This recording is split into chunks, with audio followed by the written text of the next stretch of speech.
भर्गो देवस्य धीमहि धियो यो नः प्रचोदयात्। वंशी विभूषितकरान्नवनीरदाभात् पीताम्बरादरुणबिम्बफलाधरोष्ठात्। पूर्णेन्दुसुन्दरमुखादरविन्दनेत्रात् कृष्णात् परं किमपि तत्त्वमहं न जाने। वन्दे राधापदाम्भोजं ब्रह्मादिसुरवन्दितं यत् कीर्तिं कीर्तनेनैव पुनाति भुवनत्रयं पुनाति भुवनत्रयम्। सभी भागवत प्रेमियों को राधे राधे। आइए आज पुनः इनामुल पल्लवों की छाँव में बैठकर भागवत रस का पान करते हैं। ये भागवत रस का पान हम करा रहे हैं, ये इसके पीछे गुरुदेव की ही कृपा है, भगवान श्री कृष्ण और राधे की कृपा है। मेरी बहुत दिनों से इच्छा थी कि हमारे समाज के लोग भारतीय संस्कृति के मूल स्वरूप से परिचित हों, लेकिन ऐसा हो नहीं पाता है। आजकल जो भागवत कथाएं होती हैं उनमें नाच गान का ज़्यादा रहता है व्यवस्था, और भी बहुत कुछ होता है जो कहने की बात नहीं है, और मूल बातों पर चर्चा बहुत कम हो पाती है, तत्व ज्ञान पर बहुत कम चर्चा हो पाता है। तो हम चाहते हैं कि ये चीज़ सुलभ हो, और आपका भी फर्ज बनता है कि यह आप जन जन तक ले जाएं। विज्ञान का ज़माना है, वीडियो करके शेयर करके आप इसे औरों तक भी पहुंचा दें, तो ये बहुत बड़ा पुण्य का काम होगा। तो हमने अभी तक देखा कि परशुराम जी अपने पाप धोने के लिए 1 वर्ष तक तीर्थाटन किया, और 1 वर्ष तक तीर्थों की यात्रा करके तीर्थाटन करके पुनः अपने आश्रम पर लौटे। ये तीर्थाटन विधि पूर्वक किया जाता है। आज हम लोग भी तीर्थाटन करते हैं। आज के ज़माने में बहुत से लोग तीर्थ पर जाते हैं, लेकिन वो केवल कहने के लिए होते हैं। वे फैंसी ढंग से जाते हैं, हवाई जहाज़ से जाते हैं, बड़े बड़े होटलों में रहते हैं। जो नहीं करना चाहिए तीर्थों में वे सब करते हैं। शायद उनको ये पता नहीं है कि अन्य स्थानों पर किए गए पाप तीर्थ स्थलों पर मिट जाते हैं, लेकिन जो पाप तीर्थ स्थलों में किए जाते हैं वे अमिट हो जाते हैं, वे कभी मिटते नहीं हैं। ये बात जानना चाहिए हमको तीर्थों पर जाने से पहले। इसलिए तीर्थ जब करने जाएं, तीर्थ में इतनी शक्ति होती है कि वह आपके पापों को धो सकता है, काट सकता है। लेकिन ये कब? जब हम सात्विक ढंग से तीर्थ करें तब, वैसे नहीं। सात्विक ढंग से रहें, सात्विक भोजन करें, वहाँ रह करके दर्शन करें, सत्संग करें। इस तरह जो भी अनुशासन बना हुआ है ये तीर्थ करना चाहिए।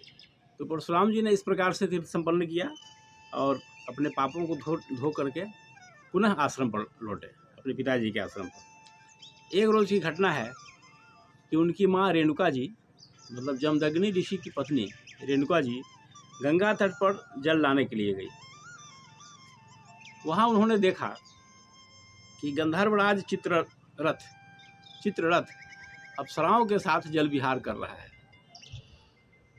तो बहुत देर से सभी अप्सराएं एक दूसरे के ऊपर जल फेंक रही थी। इस तरह से पानी के अंदर खेल कूद करके अप्सराओं के साथ भी सब जल विहार कर रहे थे गंधर्वराज चित्ररथ को। तो यह दृश्य देख करके उनके मन में भी थोड़ा सा आकर्षण हुआ, और गंधर्वराज के प्रति थोड़ा सा मन खिंच गया उनकी ओर। ये मन जो होता है ना, बहुत विचित्र चीज़ है। हमारे शास्त्रों में कहा गया है कि मन एव मनुष्यानाम कारणम बंध मोक्षयो। मन ही मोक्ष और बंधन का कारण होता है। तो पहले के युग में ऐसा होता था कि मन से जो पाप किए जाते थे वो पाप लगता था, लेकिन कलयुग में भगवान ने थोड़ा छूट दे दिया कि मानस पुण्य हो ही नहीं पापा। मानसिक पुण्य होते हैं। जैसे आप अगर किसी के बारे में सोचें अच्छा तो आपको पुण्य होगा, लेकिन अगर आप किसी के बारे में बुरा सोचते हैं तो आपको पाप नहीं लगेगा। ये कलयुग की विशेषता है। गोस्वामी जी ने लिखा है कि मानस पुण्य हो ही नहीं पापा। सतयुग में, त्रेता युग में ऐसा नहीं होता था। अगर आप किसी के बारे में गलत सोचते तो तुरंत पाप के भागी हो जाते। लेकिन भगवान ने ऐसी व्यवस्था बनाई है कलयुग के लोगों के लिए। इसलिए कलयुग में जन्म लेना बहुत सम्मान की बात है। देवतागण भी चाहते हैं कि कलयुग में जन्म लें, यही कारण है। बहुत से छूट है लोगों को। तो मन उनका खिंच गया और भूल गई कि हमको पति के लिए हवन करने का समय हो गया उनका और जल लेकर जाना जरूरी है। जब उन्हें याद आया तो हड़बड़ा गई और भागे भागे अपने पति के पास पहुंची। उसके बाद अपना लगी सफाई देने के लिए कि देर होने का, लोग अपनी सफाई जल्दी देते हैं ना, अपनी गलती लोग नहीं जल्दी मानते हैं, तो सफाई देने लगी। लेकिन आखिर जब अग्नि ऋषि थे, इतने ज्ञानी थे, तो वे समझ गए कि मेरी पत्नी ने मानसिक पाप किया है और उन्होंने बहुत फटकारा उसे, क्योंकि मानसिक पाप जो है उस ज़माने में का फल भोगना पड़ता था लोगों को। ये तो कलयुग में थोड़ा छूट मिला है, भगवान की कृपा है, लेकिन यह भी लाभ है कि मानसिक पुण्य होते हैं कलयुग में। तो जब जान लिया तो बड़े क्रोधित हुए और अपने पुत्रों को कहा कि अपनी माँ को मार डालो। तो माँ को कौन बेटा मारेगा, गर्दन काट देगा उस ज़माने में। तो कोई भी पुत्र तैयार नहीं हुआ, लेकिन परशुराम जी तैयार हो गए। परशुराम जी को पता था कि उनके पिता कितने तपोबल के धनी हैं, तो उन्होंने पिता की बात को सहर्ष स्वीकार कर लिया और माँ की हत्या कर दी, साथ साथ सभी भाइयों की भी हत्या कर दी। तो उनके पिताजी बड़े प्रसन्न हुए और उन्होंने कहा कि बेटा वर मांगो, कौन सा वरदान तुम मांगे हो, हम तुम पर बहुत प्रसन्न हैं, तुमने मेरी बात मानकर अपनी माँ की हत्या कर दी। तो परशुराम जी ने कहा कि अगर वर देना है तो यही वर दीजिए कि मेरी माँ और सभी भाई जीवित हो जाएं और उन्हें याद भी नहीं रहे कि उन्हें किसी ने मारा है। तो इस पर पिताजी और ज़्यादा प्रसन्न हो गए और उन्होंने ऐसा ही किया।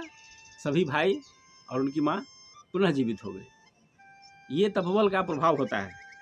तपोबल तेज जग सृजहि विधाता, तपोबल विष्णु भय परित्राता, तपते अगम न कछु संसारा। भगवान विष्णु भी तपस्या के बल पर सृष्टि का संचालन करते हैं। ब्रह्मा जी ने भी सृष्टि का निर्माण तपस्या के बल पर किए। ये भगवान शंकर भी सृष्टि का विनाश तपस्या के शक्ति पर ही करते हैं।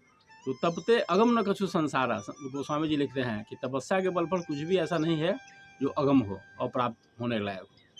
आइए आज इतना ही, फिर कथा को आगे जारी रखते हैं। ओम शांति शांति शांति सर्वारिष्ट सुशांतिर्भव।